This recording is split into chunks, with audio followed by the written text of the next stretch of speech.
Hello and welcome to a guide to Lesbian Christmas Films 2024 edition, baby. If you're looking to add some sapphic proclivities to your festive activities, you've come to the right place. I'm also very pleased to announce that the amount of lesbian Christmas films has more than doubled since I last made a list like this 3 years ago. Oh yes, we finally have more than 5 options to choose from. The film industry, healing. The gay agenda, working. The lesbians, gaining ground on horseback. No village is safe. So, let's get into this list of hot chocolates, holiday cheer, and ho-ho homosexuality.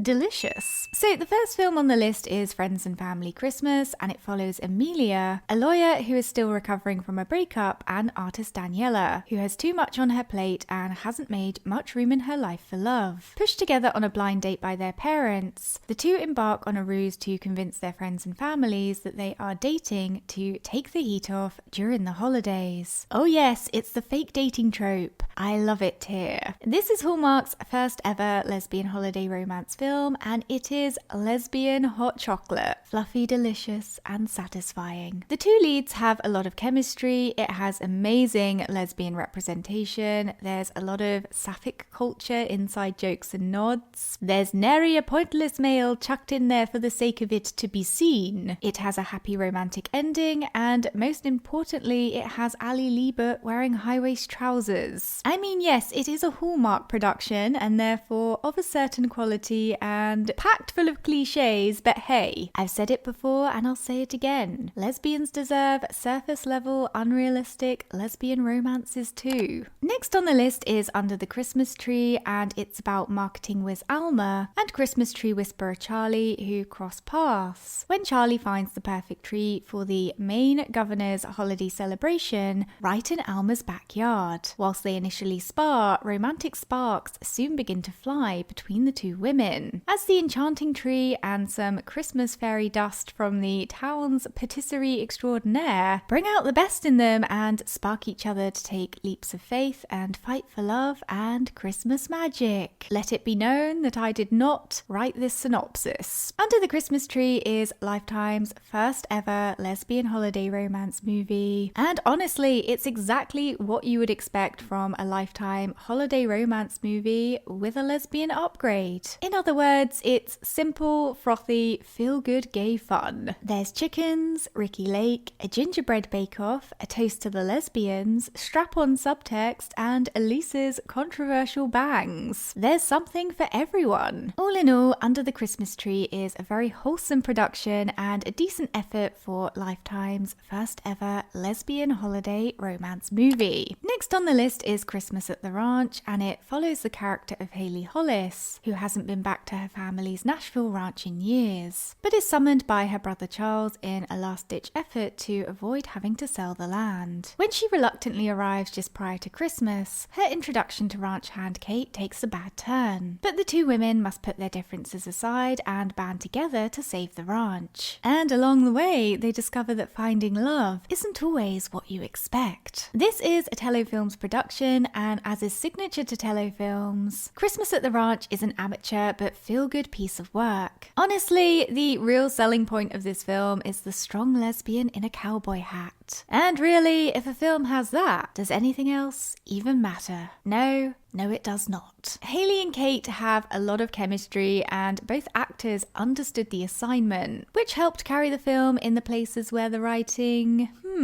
could have benefited from a few more revisions. But all in all, this film is exactly what you would expect from a Telefilms production. It's not high art, but it's not trying to be. So just sit back and enjoy the hayride. Next on the list we have Carol, a film based on the Patricia Highsmith novel The Price of Salt, which follows two women from very different backgrounds who find themselves in an unexpected love affair in 1950s New York. Directed by Todd Haynes and written by Phyllis Nage, this production is truly a masterpiece and a sacred addition to lesbian cinema. Starring the ethereal Cate Blanchett and Rooney Mara, two women who look as though though they were personally sculpted by Aphrodite. Everything in this film, from the cinematography to the soundtrack to Cate Blanchett's gay panic in 35mm, is stunning. If you're looking for a more elegant and profound lesbian Christmas film to watch this holiday season, as well as your Lost Gloves, Carol is the one for you. To President McKinley. Next we have Happiest season, and it's about Abby, who is planning to propose to her girlfriend Harper at Harper's annual family holiday party. But whilst they're on their way there, Abby discovers that her girlfriend has not come out to her conservative parents yet, which means she has to rethink more than just her proposal plans. Co-written by Mary Holland and lesbian sweetheart Clea Duvall, who also directed it, and starring Kristen Stewart, Mackenzie Davis and Aubrey Plaza, this film is a lesbian fever dream come true. And it's also the first ever mainstream lesbian holiday romantic comedy movie, which makes it extra special. Happiest season is a quality production which provides both comedic and affecting moments in equal amounts, complemented by a charismatic and talented cast. I'm not saying Aubrey Plaza in that suit was the highlight of this film for me. I'm just saying that Aubrey Plaza in that suit was the highlight of this film for me. And guess what? I think Abby should have ended up with Riley, because the chemistry was chemistrying between them way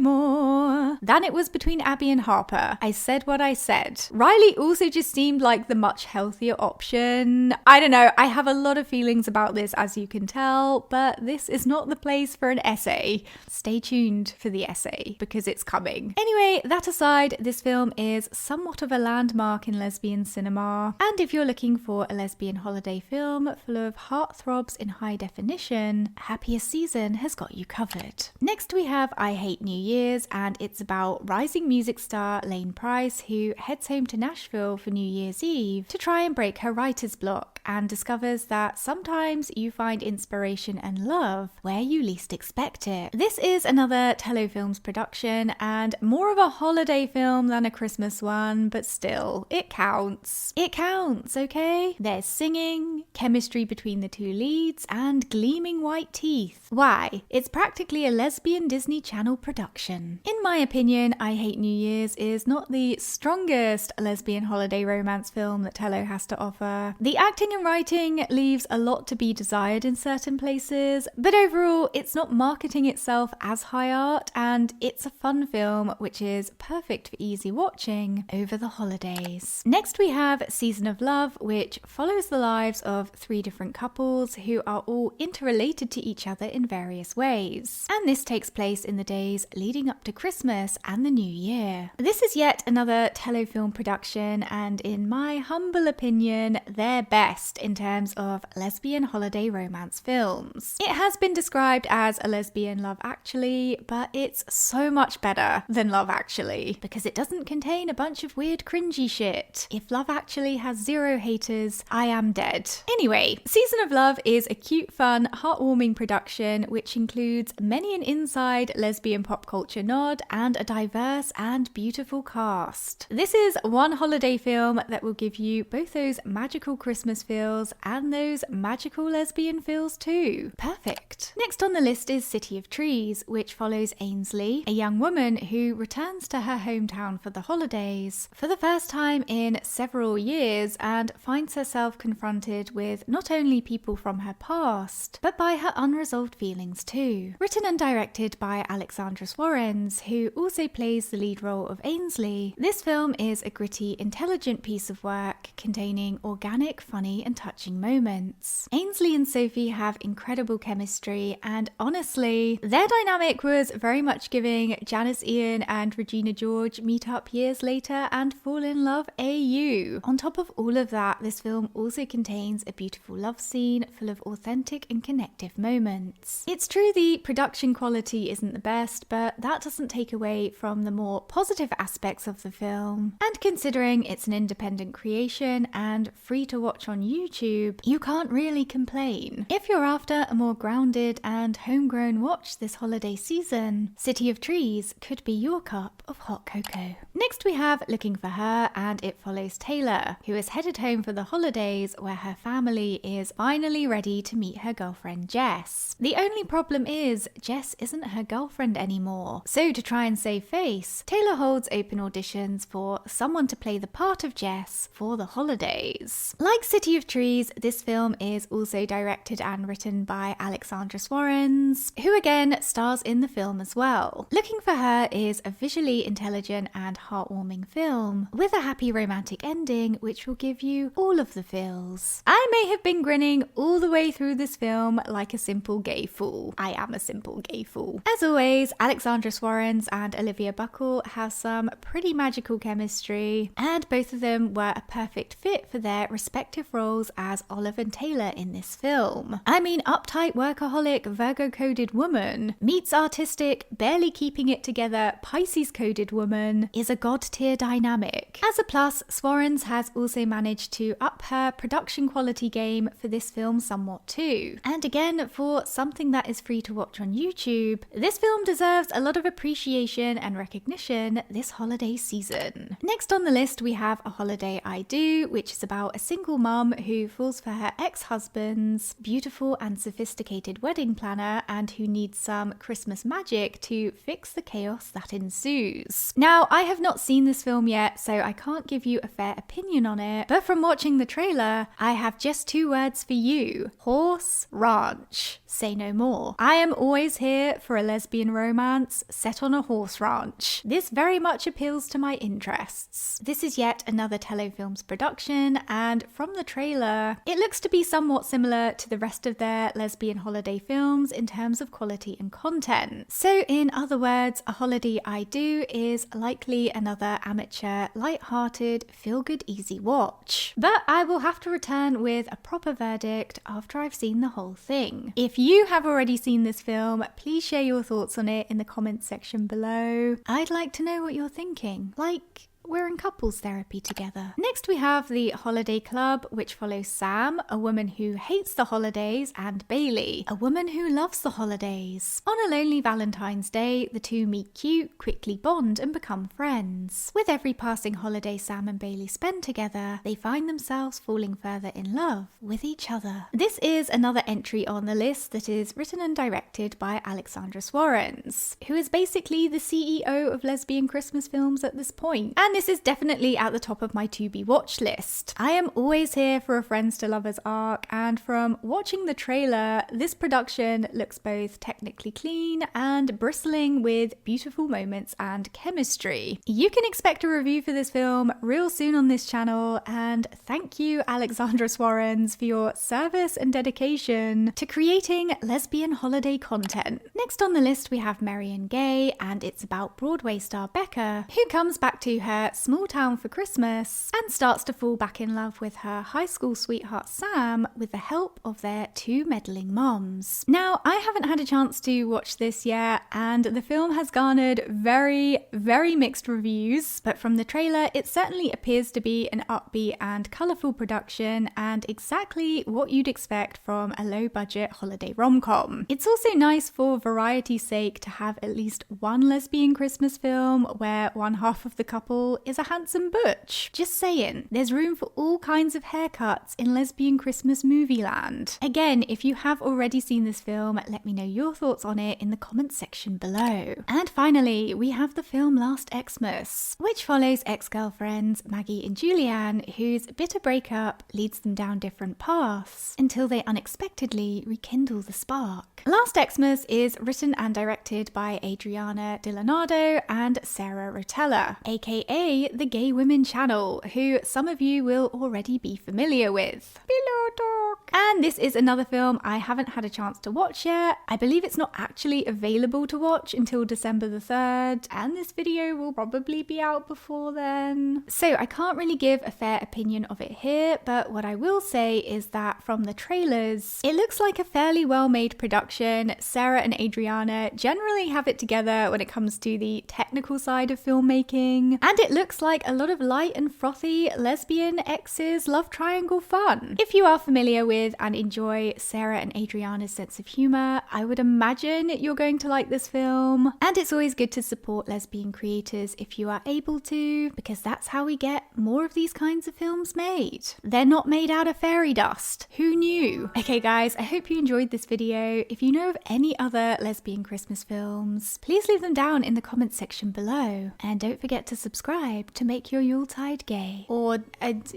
be gay with me. Stay here and be gay with me. Goodbye.